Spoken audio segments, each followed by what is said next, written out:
So, my dear friends, today we will discuss a very interesting topic, that is blood.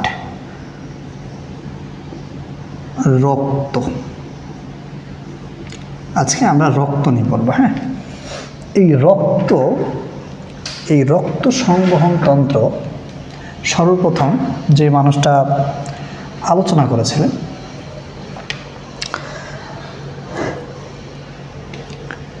এই রক্ত সংবহন তন্ত্র সম্পর্কে সর্বপ্রথম যে মানুষটা আলোচনা করেন রক্ত সংবহন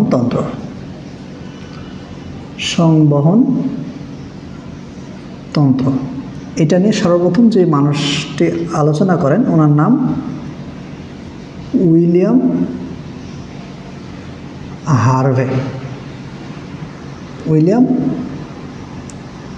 হার্ভে। হ্যাঁ, এই উইলিয়াম হার্ভে এই ভদ্রলোক সর্বপ্রথম রক্ত সংবহন তন্ত্র সম্পর্কে প্রথম আলোচনা করেন। এখন রক্ত সম্পর্কে আমাদের কিছু জানতে হবে, সেটা হচ্ছে রক্তের পিএইচ। রক্তের পিএইচটা হচ্ছে 7.35 থেকে 7.45। আমি বোর্ডে সেই লাইনগুলো লিখছি যেটা তোমাদেরকে জানতে হবে, মুখস্থ রাখতে হবে। আচ্ছা, রক্তের পরিমাণ কত আমাদের বডিতে? 5 থেকে 6 লিটার। আচ্ছা, এই 5 থেকে 6 লিটার আমাদের বডির কত পার্সেন্ট আয়তন দখল করে? 8%। রক্ত আমাদের বডিতে 5 থেকে 6 লিটার থাকে, যেটা আমাদের মোট ওজনের 8%। আচ্ছা, রক্তের আপেক্ষিক গুরুত্ব বলতে একটা ব্যাপার আছে। আপেক্ষিক গুরুত্ব হচ্ছে 1.065। আচ্ছা, আপেক্ষিক গুরুত্ব মানে হচ্ছে এটা পানি অপেক্ষা এতগুণ ভারী।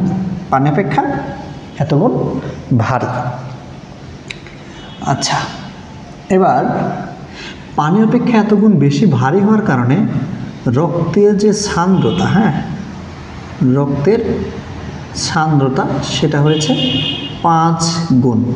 কত গুণ? 5 গুণ। আচ্ছা, সান্দ্রতা সম্পর্কে এক্সট্রা বেশি কিছু বলবো না, এটা ফিজিক্সে তোমরা একটু ভালো বুঝতে পারবা। ফিজিক্স যখন স্যারেরা পড়াবে তখন তোমরা বুঝতে পারবা। আমরা এই রক্তের সান্দ্রতা সম্পর্কে খুব বেশি কনসার্ন না। এখন রক্তের একটা তাপমাত্রা আছে। কি আছে? তাপমাত্রা। রক্তের তাপমাত্রা হলো 36 থেকে 38 ডিগ্রি সেলসিয়াস। রক্তের তাপমাত্রা 36 থেকে 38 ডিগ্রি সেলসিয়াস। এখন রক্ত কিন্তু স্বাদে কিছুটা নোনতা হয়। হ্যাঁ, রক্ত স্বাদে কিছুটা নোনতা হয়। আর হ্যাঁ, পিএইচের এখানে একটা গড় মান মনে রাখতে হবে, সেটা হচ্ছে 7.40। এটা রক্তের পিএইচ সম্পর্কে কিন্তু মনে রাখা উচিত। এখন চলো, রক্ত সম্পর্কে তো অনেক কিছুই আমরা শিখলাম, এবার রক্তের কিছু কাজ জেনে আসে। রক্তের কাজ। আচ্ছা, রক্তের কাজ সম্পর্কে আমরা কেন জানবো? কারণ রক্ত আমাদের বডিতে আছে কেন? রক্তের তো কোনো একটা কাজ থাকা লাগবে। এমনি একটা জিনিস তো আমাদের বডি, মানে আমাদের দেহ তো এটাকে বয়ে বেড়াবে না। আচ্ছা, এর কাজ হচ্ছে, 1 নাম্বার যেটা কাজ সেটা হচ্ছে পুষ্টিদ্রব্য পরিবহন করা।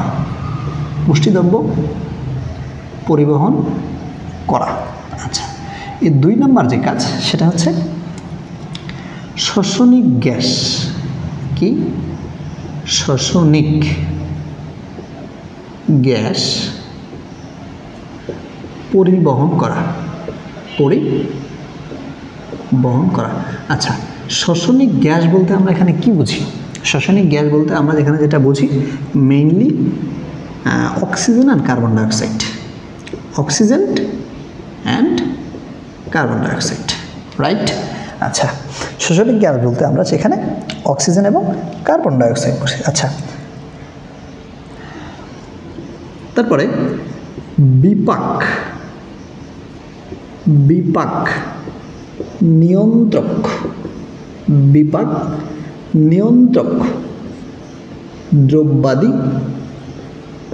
পরিবহন, পরিবহন, ঠিক আছে, বিপাক দ্রব্য পরিবহন। আচ্ছা, এই রক্ত আমাদের বডিতে পানি সাম্য রক্ষা করে। কি সাম্য রক্ষা করে? পানি সাম্য রক্ষা করে, রক্ষা করে। আচ্ছা আচ্ছা আচ্ছা, রক্তের আরও কিছু কাজ আছে, সেটা হচ্ছে রক্ত তাপমাত্রা নিয়ন্ত্রণ করে। তাপমাত্রা নিয়ন্ত্রণ করে। আচ্ছা, তাপমাত্রা নিয়ন্ত্রণ করে, কার তাপমাত্রা নিয়ন্ত্রণ করে দেয়? এখানে রক্ত বডির তাপমাত্রা নিয়ন্ত্রণ করে, ঠিক আছে। যেমন দেখো, তাপমাত্রা নিয়ন্ত্রণ করে কীভাবে? আমাদের বডির ভিতরে, আমাদের মাথায় কিন্তু প্রচুর বেশি তাপ উৎপন্ন হয়, কিন্তু সেই তুলনায় আমাদের হাতে পায়ে কিন্তু খুব বেশি তাপ উৎপন্ন হয় না। তো তাহলে মাথার তাপমাত্রা বেড়ে যাবে আমাদের। তো রক্ত যখন ওদিকে যায়, ওখান থেকে রক্ত ফেরার পথে সে তাপগুলোকে শোষণ করে সারা বডিতে ছড়িয়ে দেয়। এটাই কাজ। যেখানে মেটাবলিজম বেশি হয় সেখানে তাপ বেশি উৎপন্ন হবে এবং রক্তের মাধ্যমে সেটা সারা বডিতে ছড়িয়ে যাবে, ঠিক আছে। আচ্ছা, রক্ত, আচ্ছা, আয়নের সাম্যতা রক্ষা করে, রক্ষা করে, আয়নের সাম্যতা রক্ষা করে। আচ্ছা, রক্ত আর কি করে? আচ্ছা, প্লাজমা প্রোটিনের ভান্ডার। রক্ত প্লাজমা প্রোটিনের ভান্ডার,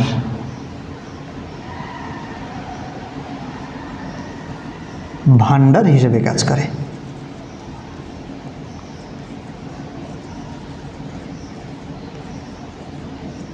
আচ্ছা, তোমরা দেখো, এই প্লাজমা প্রোটিন, রক্তে যতগুলো প্লাজমা প্রোটিন আছে, ওই যে অ্যালবুমিন, গ্লোবিউলিন, ফাইব্রিনোজেন, যে প্লাজমা প্রোটিনগুলো আছে, এগুলো মেইনলি উৎপন্ন হয় লিভারে। হ্যাঁ, কিন্তু এই প্লাজমা প্রোটিনগুলো এসে থাকে রক্তের ভিতরে, রক্তের প্লাজমার ভিতরে এরা থাকে, এই জন্য রক্তের সঞ্চয়ী ভাণ্ডার হিসেবে কাজ করে। আচ্ছা, এরা রক্তক্ষরণ, ক্ষতস্থান হতে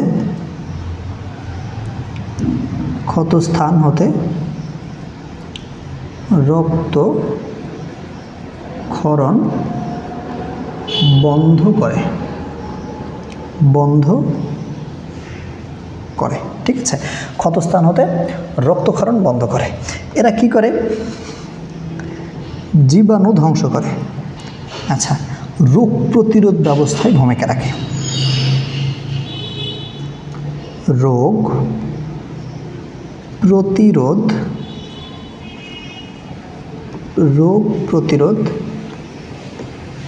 ব্যবস্থায় ভূমিকা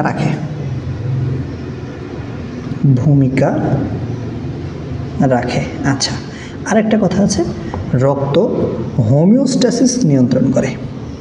আচ্ছা, হোমিওস্ট্যাসিস নিয়ন্ত্রণ করে। আচ্ছা, দেখো, এই হোমিওস্ট্যাসিস নিয়ন্ত্রণ করে বলতে আমরা কি বুঝি? হোমিওস্ট্যাসিস, আচ্ছা, এর একটা ইংরেজি সংজ্ঞা আছে। ইংরেজি সংজ্ঞাটা কেমন? যে maintenance of nearly constant condition in the internal environment. এখন দেখেন, maintenance of nearly constant condition মানে হচ্ছে আমাদের বডিতে সবসময় 5 থেকে 6 লিটারের কাছাকাছি রক্ত থাকবে বা মধ্যে রক্ত থাকবে। রক্তের পিএইচ 7.40 আশেপাশে থাকবে, অর্থাৎ এটা কখনোই 5.4 মানে 5, 3, 4 এরকম পিএইচে নামবে না, অথবা 8, 9, 10 এরকম পিএইচে উঠবে না। এটাকে, এই সমস্ত কিছুকে নিয়ন্ত্রণ করছে। আবার তাপমাত্রা 36 থেকে 38 ডিগ্রি এর ভিতরে সবসময় রাখবে, অর্থাৎ সব কিছুকে একটা ব্যালেন্সে রাখবে। এটা হচ্ছে হোমিওস্ট্যাসিস। এটা হলো হোমিওস্ট্যাসিস। আচ্ছা, এবার আসেন আমরা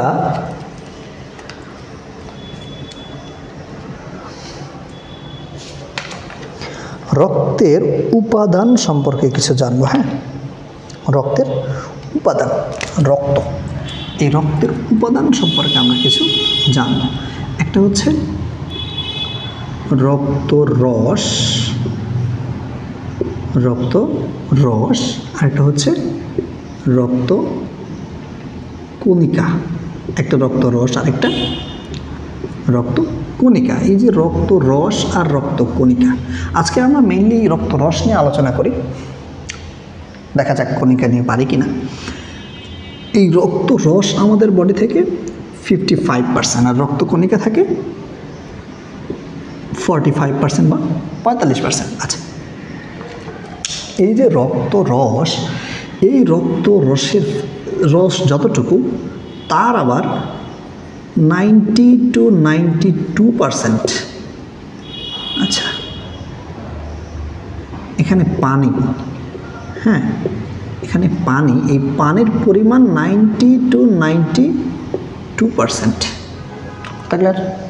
আচ্ছা, আর বাকি অংশটা হচ্ছে আমাদের কঠিন পদার্থ। কি পদার্থ? কঠিন পদার্থ। কঠিন পদার্থ, এই কঠিন পদার্থের ভিতরে, আচ্ছা, বাকি কঠিন পদার্থ তাহলে কত?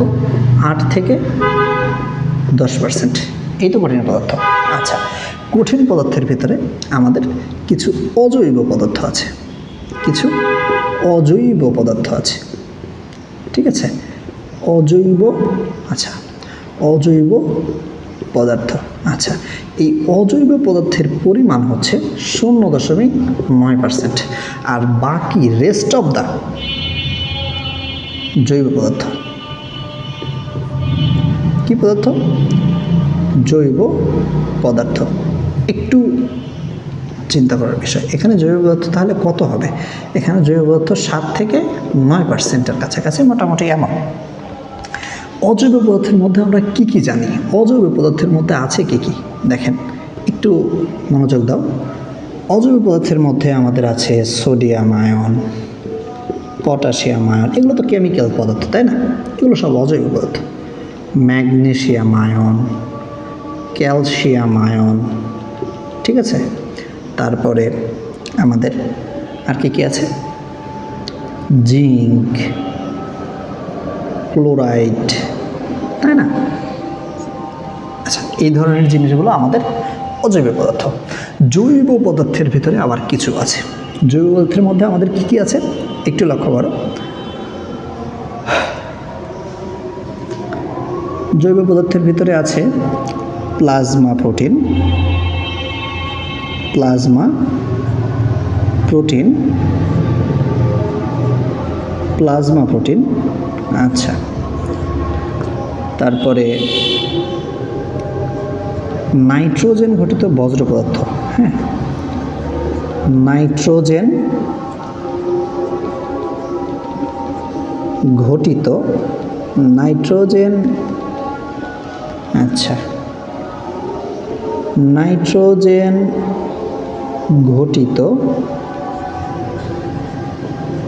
বর্জ্য পদার্থ। আচ্ছা, নাইট্রোজেন ঘটিত বজ্র পদার্থ।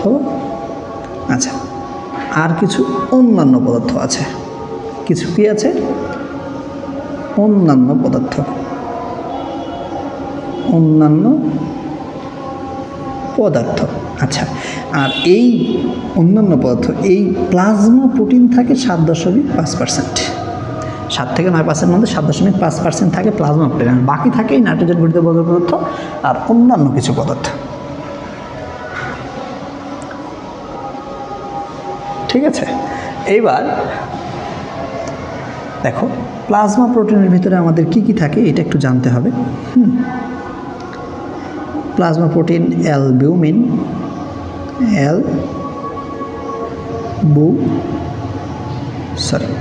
আমাদের প্লাজমা প্রোটিন একটা নেমোনিক্স আছে, আগে গ্লোবিউলিন লিখি। গ্লোবিউলিন,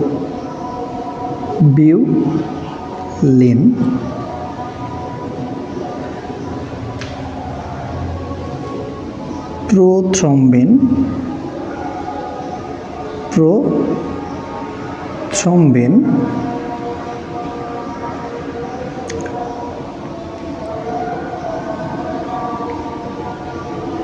আচ্ছা, এরপরে আছে albumin,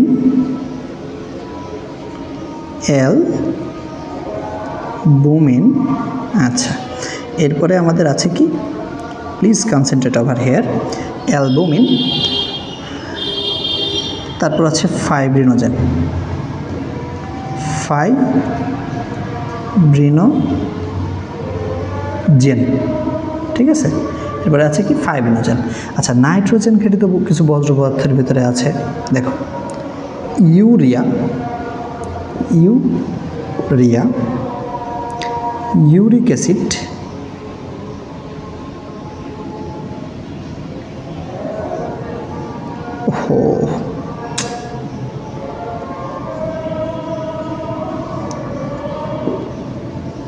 uric acid,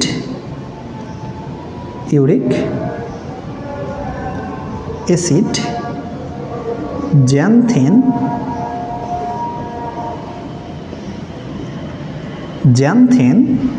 urea, uric acid, xanthine. আচ্ছা, ক্রিয়েটিনিন,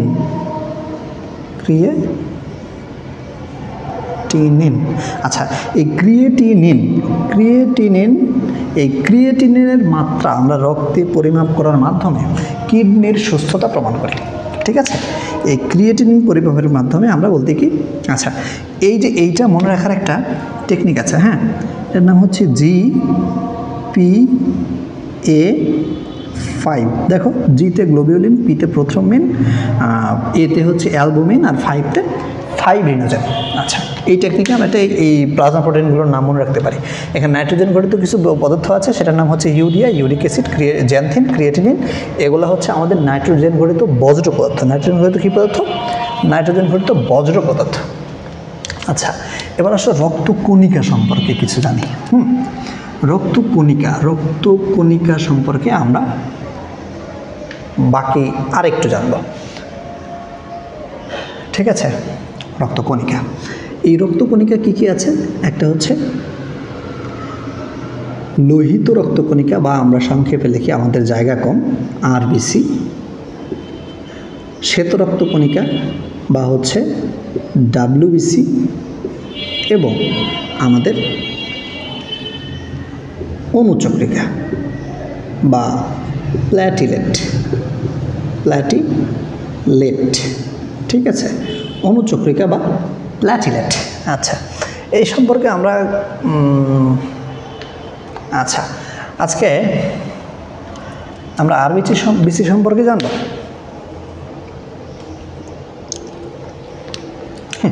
আজকে আরবিসি সম্পর্কে কিছুটা লিখি, কালকে প্ল্যাটিলেট বা ডাব্লিউবিসি সম্পর্কে আমরা জানব। আচ্ছা, আরবিসিটা নিউক্লিয়াসবিহীন। কি বিহীন?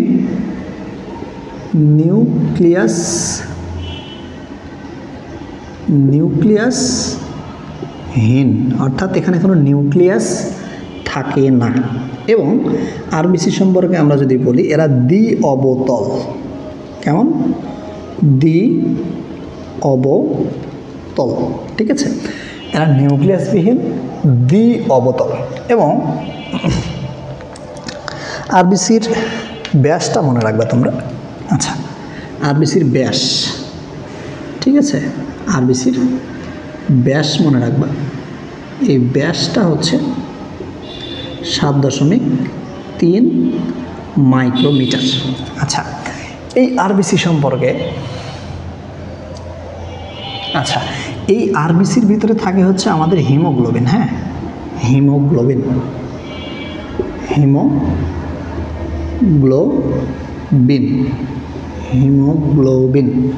এই হিমোগ্লোবিন আরবিসির ভিতরে থাকার কারণে আরবিসি আমাদের রক্তের রং লাল দেখায়। আচ্ছা,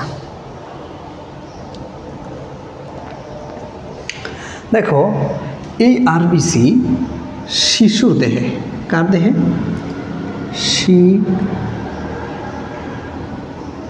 আমরা আমাদের জায়গা কম, একটু এইদিকে সরাই লিখব। ভ্রূণ দেহে, শিশু না তো, আগে ভ্রূণ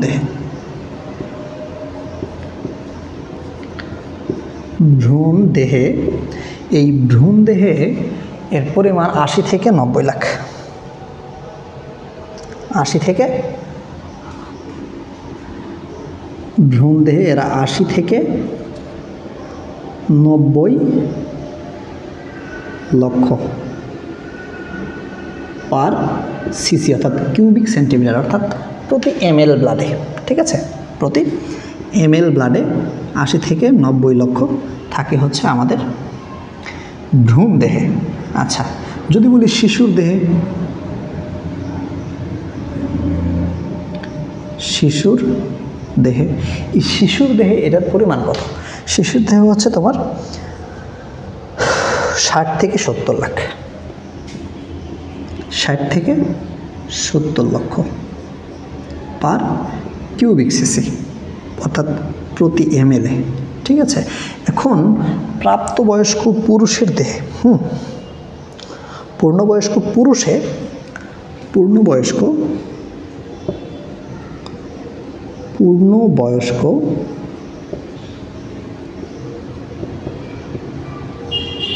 পুরুষে এটা 50 থেকে 54 লক্ষ পার কিউবিক সিসি। ঠিক আছে, আচ্ছা, এটা হচ্ছে পূর্ণবয়স্ক পুরুষে। ঠিক আছে, আর কি আছে?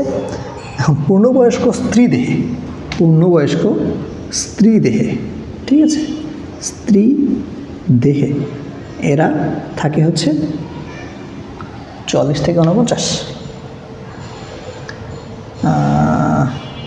হ্যাঁ 44 থেকে 49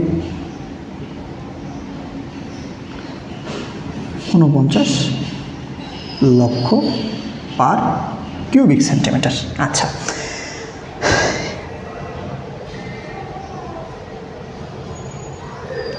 আচ্ছা আচ্ছা স্বাভাবিকের তুলনায় যদি আরবিসি কম থাকে, স্বাভাবিকের তুলনায় যদি আরবিসি যদি আমাদের কম থাকে, তাহলে আমরা এটাকে বলি অ্যানিমিয়া। ঠিক আছে, কি বলি? রক্তাল্পতা বা অ্যানিমিয়া। ঠিক আছে, বাংলায় আসলে মনে থাকে না, মানে এটা রক্তাল্পতা বা এটাকে আমরা বলতেছি অ্যানিমিয়া।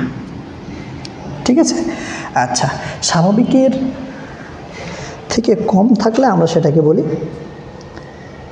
রক্তাল্পতা বা অ্যানিমিয়া। আচ্ছা, এখান থেকে একটা ইম্পর্টেন্ট জিনিস লিখতে বলে গেছি, লোহিত রক্তকণিকা বাঁচে কয়দিন রে? হায়াত। হ্যাঁ, লোহিত রক্তকণিকার হায়াত, এরা বাঁচে 120 দিন, অর্থাৎ মোটামুটিভাবে 4 মাস। ঠিক আছে, রক্তাল্পতা আচ্ছা বাঁচে কতদিন? 4 মাস।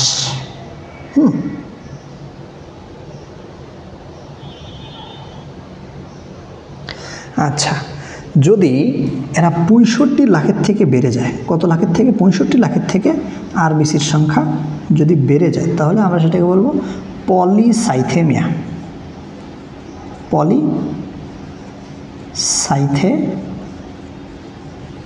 পলিসাইথেমিয়া। ঠিক আছে, যদি 65 লাখের থেকে বেশি হয়, তখন সেটাকে আমরা বলবো পলিসাইথেমিয়া। ঠিক আছে, এই আরবিসি তৈরির প্রক্রিয়ার নাম কি? এই আরবিসি উৎপন্নের প্রক্রিয়ার নাম হচ্ছে এরিথ্রোপয়েসিস।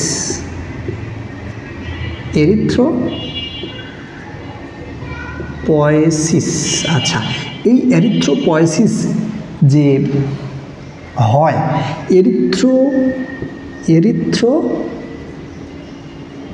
এরিথ্রোপয়েটিন।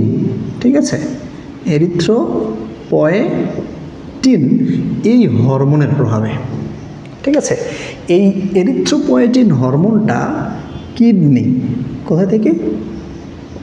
আচ্ছা দেখো কি হয়, আমাদের বডিতে যখন রক্তের পরিমাণ কমে যায়, তখন কিডনিতে রক্তের সাপ্লাই কমে যায়। তখন কিডনিতে যখন রক্ত কম যায়, তখন কিডনি এই এরিথ্রোপয়েটিন নামক একটা হরমোন সিক্রেশন করে। এই এরিথ্রোপয়েটিন বোন ম্যারোতে আসে। কোথায় আসে? বোন ম্যারোতে আসে। বোন ম্যারোতে এসে বোন ম্যারোর যে স্টেম কোষ, কি কোষ ভাই? স্টেম কোষ। স্টেম কোষ অর্থাৎ লোহিত অস্থিমজ্জার, লোহিত অস্থিমজ্জার স্টেম কোষ থেকে এরিথ্রোপয়েসিস প্রক্রিয়া, অর্থাৎ কিডনিতে ব্লাড কম, তখন কিডনি কী করলো? এরিথ্রোপয়েটিন রিলিজ করলো। এরিথ্রোপয়েটিন গেল কোথায়? রক্তের মাধ্যমে গেল, মানে বোন বা হাড্ডি, হাড়ের যে স্টেম কোষ, ঠিক আছে, স্টেম কোষে, সেখানে গিয়ে কী করলো? এরিথ্রোপয়েসিস করলো। এরিথ্রোপয়েসিস মানে কি? যেই প্রক্রিয়ার মাধ্যমে আরবিসি তৈরি হয়, যেই প্রক্রিয়ার মাধ্যমে আরবিসি তৈরি হয় তাকে আমরা বলতেছি এরিথ্রোপয়েসিস। এই এরিথ্রোপয়েসিস প্রক্রিয়ায় আমাদের আরবিসির পরিমাণটা বাড়ায় ফেললো। অর্থাৎ যখন রক্তাল্পতা হয় মেনলি, তখন এই এরিথ্রোপয়েটিনটা কিডনি থেকে বের হয়। হ্যাঁ, কিডনি থেকে এরিথ্রোপয়েটিন বের হয়। তখন এরিথ্রোপয়েসিস প্রক্রিয়ায় স্টেম কোষ, মানে বোন ম্যারোর স্টেম কোষ থেকে এরিথ্রোপয়েসিস প্রক্রিয়ায় আমাদের, হ্যাঁ এখানে ডাব্লিউবিসি থেকে কেন নিয়ে গেছি? এ তো আরবিসি থেকে রে। হ্যাঁ সরি, এটা আরবিসি থেকে। হ্যাঁ, এটা আরবিসি থেকে এরিথ্রোপয়েসিস প্রক্রিয়ায় তৈরি হবে। আচ্ছা, আরেকটা কথা আমি বলতে পারি, সেটা হচ্ছে এইটাকে ঘিরে, হ্যাঁ, যদি সমগ্র রক্তের পরিমাণে কমে যায়, তখন সম্পূর্ণ সব রক্তই তো উৎপন্ন হতে হয়, তখন সেই প্রক্রিয়ার নাম হচ্ছে হিমোপয়েসিস।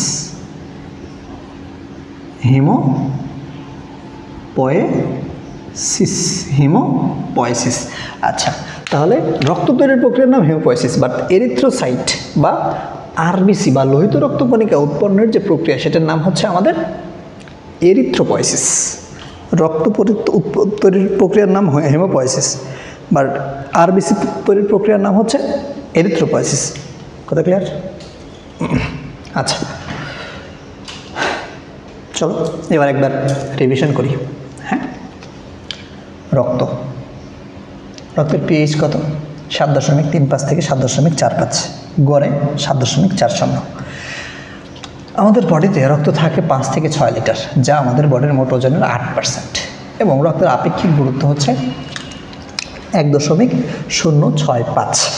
আচ্ছা, এবং এই 1.056-এর কারণে এর সান্দ্রতাও বেড়ে যায় 5 গুণ। এবং হিমোপয়েসিস মানে হচ্ছে এই রক্তের পরিমাণটা আমাদের বডিতে কমে গেলে যেই প্রক্রিয়ায় রক্ত উৎপন্ন হয়, সেটাকে আমরা বলি হিমোপয়েসিস। আচ্ছা, এরপরের কথা হচ্ছে রক্তের তাপমাত্রা আছে একটা, সেটা হচ্ছে 36 থেকে 38 ডিগ্রি সেন্টিগ্রেড তাপমাত্রার মধ্যে রক্ত আমাদের রক্ত থাকে। আচ্ছা, এবার চলো রক্তের কাজ সম্পর্কে একটু দেখে আসি। রক্তের কাজ: রক্ত পুষ্টিদ্রব্য পরিবহন করে, রক্ত শোষণিক গ্যাস পরিবহন করে। শোষণিক গ্যাস বলতে কার্বন ডাইঅক্সাইড এবং অক্সিজেন মেইনলি, ঠিক আছে, মেইনলি। আচ্ছা, বিপাক নিয়ন্ত্রক দ্রব্যাদি পরিবহন করে, বিপাক নিয়ন্ত্রক দ্রব্যাদি পরিবহন করে। পানির সাম্য রক্ষা করে, তাপমাত্রা নিয়ন্ত্রণ করে, আয়নের সাম্যতা রক্ষা করে, প্লাজমা প্রোটিনের ভাণ্ডার হিসেবে কাজ করে। ঠিক আছে, প্লাজমা প্রোটিন কিন্তু উৎপন্ন করে না, প্লাজমা প্রোটিন মেনলি উৎপন্ন হয় লিভারে, বাট এটা কিন্তু প্লাজমা প্রোটিনগুলোকে ধরে রাখে, মানে রক্তের ভিতরে প্লাজমা প্রোটিনগুলো থাকে। ক্ষতস্থান হতে রক্তক্ষরণ বন্ধ করে, অর্থাৎ এই কাজটা কার বলো তো? এই কাজটা হচ্ছে অনুচক্রিকার। রোগ প্রতিরোধ ব্যবস্থায় ভূমিকা রাখে, এটা কার? এটা ডাব্লিউবিসির কাজ, তাই না? হ্যাঁ, লোহিত শ্বেত রক্তকণিকার কাজ। হোমিওস্ট্যাসিস নিয়ন্ত্রণ করে। আচ্ছা, এবার আসো এই রক্ত সংবহনতন্ত্র সম্পর্কে একটা কথা বলতে ভুলেই গেছি। এই রক্ত সংবহনতন্ত্র সম্পর্কে সর্বপ্রথম যে ধারণা দেয় ওনার নাম উইলিয়াম হার্ভে। আচ্ছা, এরপরে রক্তকে আমরা ভাগ করেছি রক্তরস এবং রক্তকণিকা, এই দুইভাবে। রক্তরস হচ্ছে সেখানে 55%, রক্তকণিকা হচ্ছে 45%। এই রক্তরসে পানি থাকে 90 থেকে 92%, এবং এর বিভিন্ন কঠিন পদার্থের পরিমাণ 8 থেকে 10%। রক্তরসের কথা বলছি। এবং এই যে কঠিন পদার্থ, এর মধ্যে অজৈব পদার্থ 0.9%, অর্থাৎ 1%-এরও কম। সেটা কি আছে অজৈব পদার্থ? Sodium, potassium, magnesium, calcium, zinc, chloride, এগুলো হচ্ছে অজৈব পদার্থ। আর জৈব পদার্থের মধ্যে আছে জৈব পদার্থ আছে 7 থেকে 9%। এবং জৈব পদার্থের মধ্যে কি কি আছে? কিছু নাইট্রোজেন ঘটিত বজ্র পদার্থ আছে, কিছু প্লাজমা প্রোটিন আছে, কিছু অন্যান্য পদার্থ আছে। অন্যান্য পদার্থের দিকে আমরা নজর দেব না, এটা আমাদের দরকারও নাই। আচ্ছা, জৈব পদার্থের ভিতরে যেটা আছে সেটা হচ্ছে নাইট্রোজেন ঘটিত বজ্র পদার্থ। এই নাইট্রোজেন ঘটিত বজ্র পদার্থ কি আছে? Urea, uric acid, creatinine, xanthine. এই সবগুলো জিনিস ম্যাক্সিমাম এই সবগুলো জিনিস আমাদের কিডনি দিয়ে আমাদের মূত্র তৈরির মাধ্যমে এগুলো আমাদের বডি থেকে বের হয়ে যায়, বজ্র পদার্থগুলো। ঠিক আছে, এখন প্লাজমা প্রোটিন কী কী আছে? GPA5, globulin, prothrombin, albumin, fibrinogen. এই 4টা হচ্ছে মেইন আমাদের প্লাজমা প্রোটিন। আরও প্লাজমা প্রোটিন আছে, আমরা এই 4টার কথা মনে রাখবো আপাতত। আচ্ছা, এবার আসলে রক্তকণিকা, যেটা 45%। আচ্ছা, রক্তকণিকার ভিতরে কি কি আছে? RBC আছে, WBC আছে, প্ল্যাটেলেট আছে। আমরা WBC, প্ল্যাটেলেট পরে পড়বো, বাট RBCর কিছুটা আমরা আজকে দেখতে চাই। RBC নিউক্লিয়াসহীন, অর্থাৎ এর কোনো নিউক্লিয়াস থাকে না। এরা দ্বি অবতল, দেখতে অনেকটা চাকতির মতো। ঠিক আছে, আচ্ছা, RBCর ব্যাস হচ্ছে 7.3 মাইক্রোমিটার বা মাইক্রন। হিমোগ্লোবিন থাকার কারণে RBCর রং লাল। ঠিক আছে, এরা হায়াত মানে আয়ু, বেঁচে থাকে 120 দিন। হ্যাঁ, ভ্রূণ দেহে এরা প্রতি কিউবিক সেন্টিমিটারে 80 থেকে 90 লাখ এই পরিমাণ থাকে। শিশুর দেহে 60 থেকে 70 লক্ষ থাকে প্রতি কিউবিক সেন্টিমিটারে। পূর্ণবয়স্ক পুরুষে 50 থেকে 54 লক্ষ থাকে প্রতি কিউবিক সেন্টিমিটারে, কিন্তু অর্থাৎ পার ml। স্ত্রী দেহে, পূর্ণবয়স্ক স্ত্রী দেহে 44 থেকে 49 লক্ষ পার কিউবিক সেন্টিমিটার। এখন স্বাভাবিকের তুলনায় RBCর সংখ্যা কমে গেলে সেটার নাম হচ্ছে অ্যানেমিয়া। স্বাভাবিকের তুলনায় RBCর সংখ্যা বেড়ে গেলে সেটার নাম পলিসাইথেমিয়া। আচ্ছা, এই যে যখন আমাদের রক্তাল্পতা বা অ্যানেমিয়া হয়, তখন কি হয়? আমাদের কিডনিতে ব্লাড সাপ্লাই কম যায়। কিডনিতে ব্লাড সাপ্লাই কম গেলে কিডনি এখানে একটা হরমোন রিলিজ করে, যেটার নাম হচ্ছে এরিথ্রোপয়েটিন। এরিথ্রোপয়েটিন যখন কিডনি রিলিজ করে, তখন আমাদের কি হয়? তখন এই এরিথ্রোপয়েটিন রক্তে যতটুকু রক্ত আছে এর মধ্যে দিয়ে কই যায়? বোন ম্যারোতে যায়। বোন ম্যারোর লাল অস্থিমজ্জার স্টেম কোষ থেকে এরিথ্রোপয়েসিস প্রক্রিয়ায় RBC উৎপাদন বাড়ায়। অর্থাৎ RBC যেখানে কমে গেছিল, রক্তাল্পতা হয়েছিল, এখানে RBCর পরিমাণ তারা বাড়ায় দেবে। এভাবেই আমাদের